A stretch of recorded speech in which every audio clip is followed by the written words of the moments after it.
The gaming and insurance industries bring in over £250 million in corporate tax in the last financial year. The government denies its residency rules are anti-British, anti-business or anti-growth. Scouts UK confirms convicted former Scouts leader Clayton Booster has been permanently excluded from the movement. And Stella McComb selected to compete with the Great Britain dressage team at the next European Championships.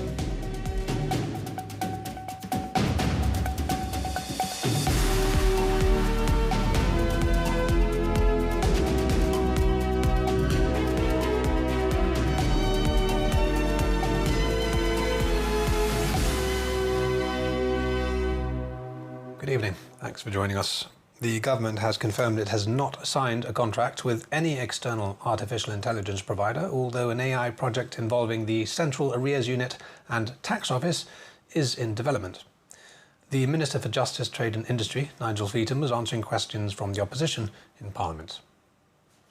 Speaking in Parliament, Minister Nigel Feetham provided details of a recent trip to El Salvador, which cost just over £10,000.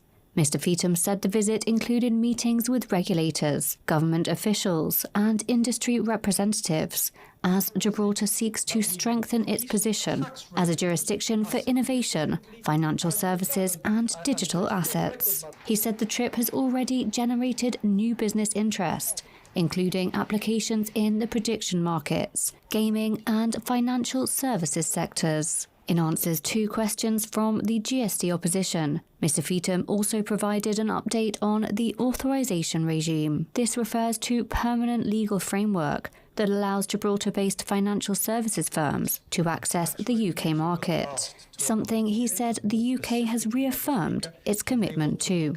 He also said proposed changes to UK legislation could help speed up implementation. Nigel Feetham said provisions relating to regulated individuals were delayed to ease pressure on the industry, allow for a digital licensing process, and to give the gambling division more time to manage ongoing licensing work. The new regime is not expected to come into effect before October. Let me say that His Majesty's Government of the UK, through the Treasury, have given me a categorical commitment that they stand behind Gibraltar. Secondly, that they also understand the sensitivities for our economy, Madam Speaker, in terms of anything that is done in the UK that might impact on Gibraltar and indeed our tax revenues. His Majesty's Government through the UK Treasury understand that. We have made very strong representations, Madam Speaker, not least on the back of the representations that we made on the UK gaming tax. And we have made the point emphatically that Gibraltar is not in a position to take a double hit of any nature. And tax receipts provided to Parliament show the gaming, betting and insurance industries account by far for the biggest share of corporate tax each year, bringing in over £170 million combined in 2025-26. In total, Nigel Feetham said the amount collected was over £252 million for the last financial year. And if you look at the national tax strategy, Madam Speaker, the way that I've implemented and devised the national tax strategy is how you would run a public listed company, and how you would run a company with very strict governance, very strict delivery timelines, and indeed with a team which is now quite exceptional in terms of the work that they do in the tax office. But the way that we've done it is that we've looked at different sectors to see, as the Chief Minister has rightly pointed out, whether or not they are paying their fair share of taxes. The government has denied its residency rules are anti-British, anti-business or anti-growth. The Chief Minister claims it's a sensible and responsible framework to ensure that residency in Gibraltar is linked to genuine contribution and that its public services are properly protected. Replying to criticism from the opposition, the government points out the GST had seen the policy and had raised no concerns, adding it's a textbook example of opposition for opposition's sake. The government is of the opinion that if the opposition's concerns were genuine, they would have been raised when the policy was shared with them, or at the very least, immediately after publication. It says the purpose of the new residency criteria is clear. They're designed to ensure that residence in Gibraltar is linked to genuine contribution, proper employment, adequate means, suitable accommodation, lawful conduct, and the protection of public services. The government reiterates British nationals who come to Gibraltar to work, invest, contribute to the economy and form part of the community will continue to be a crucial part of Gibraltar's economic fabric. The policy, it says, also includes appropriate flexibility to deal with genuine cases where Gibraltar's economic interests require it. And it adds, it's consulted with the convent and the Foreign Office on the new proposed rules, with no suggestion that the policy is anti-British in any way. The government also rejects the suggestion that these rules give Spain greater leverage over Gibraltar, saying the opposite is true. A clear and properly managed residency framework strengthens Gibraltar's ability to decide who may reside here and on what terms.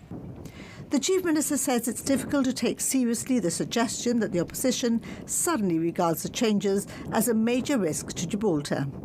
Fabian Picardo claims the £37,500 per annum income figure for new residency of any nationality who wants to reside and work on the Rock will have a beneficial impact on the economy. The UK, he says, has a similar threshold for work and residence permits into the UK. He adds that increasing the population with new people on low wages, which is what Mr Sopardi advocates, reduces the average tax yield and increases the pressure on public services. Scouts UK has confirmed former Scout leader Clayton Busto has been permanently excluded from the movement and he'll never be allowed to volunteer with it again. They described his crimes as abhorrent. The former teacher and Scout leader was found guilty on all charges of sexual offences against children last week. Scouts UK also told GBC another local Scout leader remains suspended. During the trial, the court heard one of Busto's victims confided in the man about the abuse, but he did nothing about it. Scouts UK has confirmed former Scout leader Clayton Busto has been permanently excluded from the movement following his conviction for sexual offences against children. They also confirmed that he has not been a member of the Scouts since 2016. In a statement to GBC, Scouts UK described Busto's crimes as abhorrent, saying it wanted to see justice for every survivor and hoped his conviction went some way to providing that. It also thanked the survivors, saying they had shown considerable bravery in coming forward to tell their story. GBC also asked Scouts UK about another local Scout leader, now in his late 50s, who was mentioned during the trial. One of the victims told the court he had confided in the man about what had happened to him. The court heard the matter was not reported to authorities at the time. Scouts UK say it became aware of this allegation on the 15th of August 2023. It said that as soon as they received the information, the man was immediately suspended from his role in Scouting and has had no active involvement with the movement since then. They said appropriate action, including exclusion, would be taken when individuals are found not to have followed its policies and procedures. Now that the Busto case has concluded, Scouts UK says it will be able to move the matter forward. The Development and Planning Commission has rejected a request to allow 24-hour marine works at the East Side project. Members weigh the potential benefits of accelerating construction against concerns over noise and the environmental impacts. In today's meeting of the DPC, the Eastside developer had sought permission to carry out marine works around the clock. It argued overnight activity would be limited and not continuous, and said greater flexibility around tides and weather could shorten the construction programme by around 3 months. But members of the board heard that a trial period of extended working hours until midnight had already generated complaints from nearby residents. The Environmental Agency confirmed 4 noise complaints, and a further 3 complaints were received directly by the Development and Planning Commission. The ESG also raised a number of environmental concerns. Janet Howard said sediment plumes associated with the reclamation works appeared to be increasing in size, and warned this was becoming a growing concern. For his part, the Environment Minister said he was conflicted.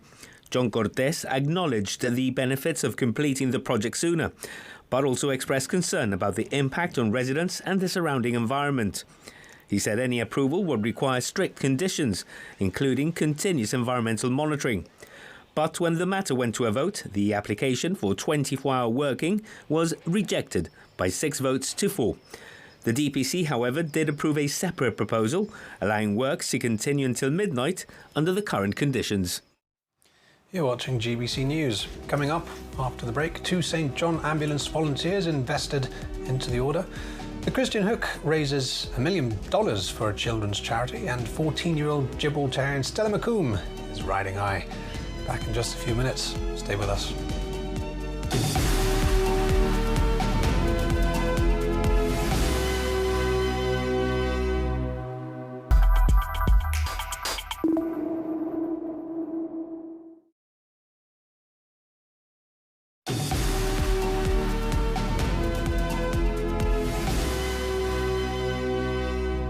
Welcome back.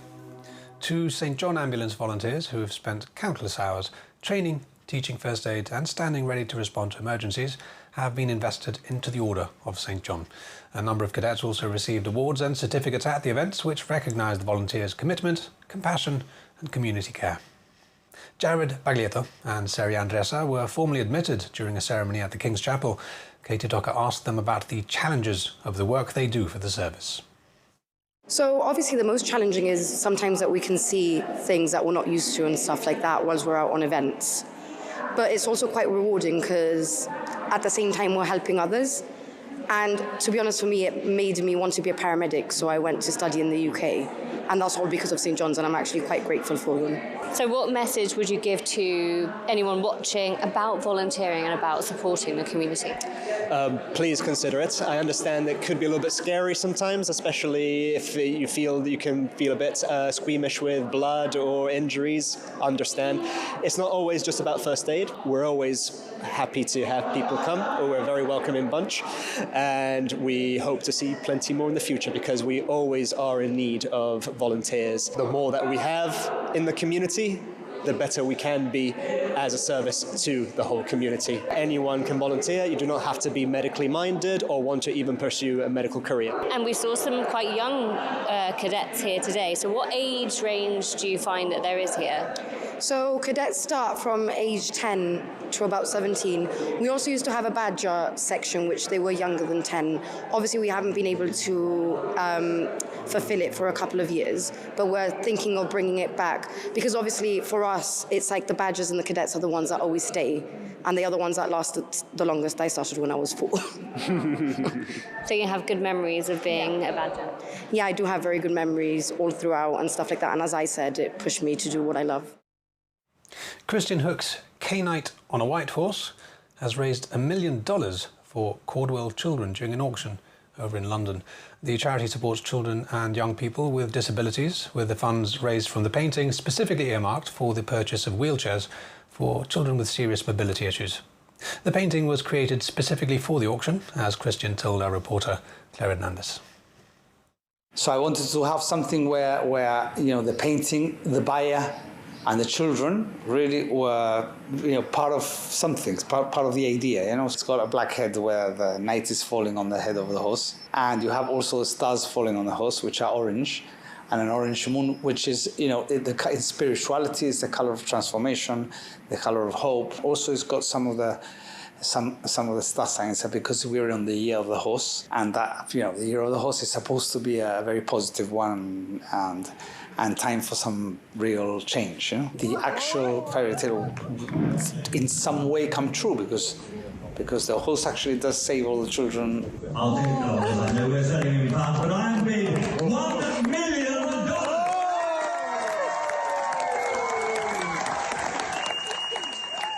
And it worked out really well, Yeah. Did you ever think that it was going to fetch such a large amount of money, No, record-breaking sums? I never really have any idea of what's going to happen, and I've got a team with me, and I always do everything to the best of my ability. But once I let it go, that's the best I can do, and then it's up to up to the rest or up to fate to happen. But of course, creativity is creativity. Sometimes some things come out better than others. It's part of what it is. But in this case, I think that it was a very poignant and a very suitable idea for the charity. And it actually worked. It got to raise $1 million for the charity, and obviously they were able to buy a lot more wheelchairs, so I'm very happy about that. I mean, it's a 2 meter by 2 meter painting. It wasn't just, they don't sell that in Gibraltar, so we had to prepare the boards, have it made. It didn't fit in here, so we had to do a few things to get it into the studio. And then find the composition, paint the painting, let it dry, frame it, create it, send it to you, okay? It's like, so it's not just the painting of it, it was the whole thing, but it was definitely worth it, in the end. The Times recently named you one of the best portrait painters in Britain. Mm-hmm. How does it feel to get that kind of recognition? Every time I get anything, I always obviously show my team, show my brother, show my parents, whatever. One day, we celebrate it one evening, but then I completely forget about it the next day and we continue. It's because we don't really stop at any point where we've done something and we spent 3 years or two weeks rambling on about it. It's done, we celebrate it, and then I continue to the next thing, and there is always really exciting next things, and that's how I get going, Stella McComb has been selected to compete with the Children of Horses Great Britain dressage team at the next European Championships to be held in Czechia next month.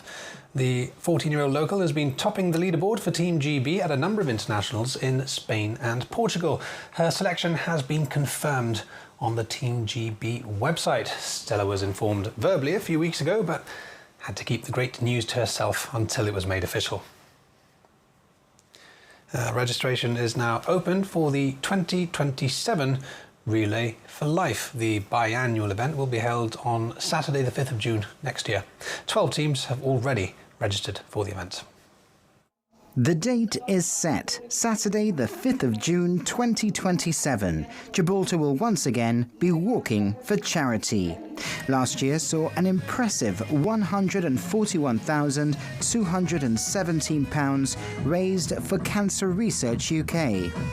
At the launch, visiting fundraising manager for Cancer Research UK, Sharon Baldwin, explained what a difference the money raised made. I spoke to team captain and chair Sofia Baglietto and vice chair Leanne Camilleri about next year's event, as well as reflecting on the success of 2025. I'm in a position where I'm still shocked with the amount of fundraising we raised, the amount of interest, the amount of effort that the community put, and to the point that I think it was our best year, definitely our best year so far, and we're hoping for even bigger things for 2027. It was in fact my first relay that I was actually part of the committee, so on that end it was extremely rewarding to have been able to be on the other side. So I think this time round, I think we're going to try and go only bigger and only better, and we're really excited to launch today with Relay for Life 2027. Well, Gibraltar being the small community we are, it's constant. I think it's touched everybody at some point. We are all directly or indirectly related to somebody who's been touched by cancer. For me personally, it was my own journey. I'm a cancer survivor. I had my father who passed away due to cancer. I have a number of relatives who've also survived cancer.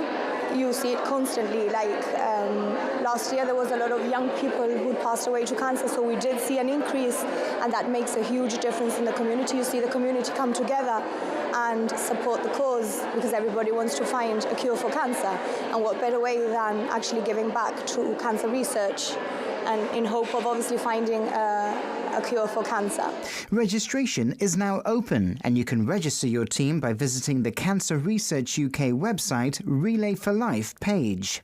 Team captains need to link a Just Giving page to their registration and must claim the page via the link in their confirmation email. No doubt the community will once again turn out next year to raise money for charity, in an event that has become one of the most fun but personal and moving of the social calendar.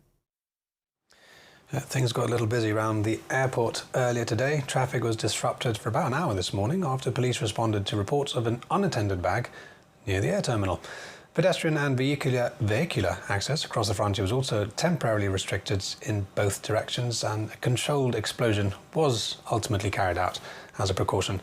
These are the images we play this bulletin out with, and a reminder as well, The Viewpoint is up next with a panel tonight discussing Brexit, 10 years on from the referendum. From the news team, thanks for watching. Good night.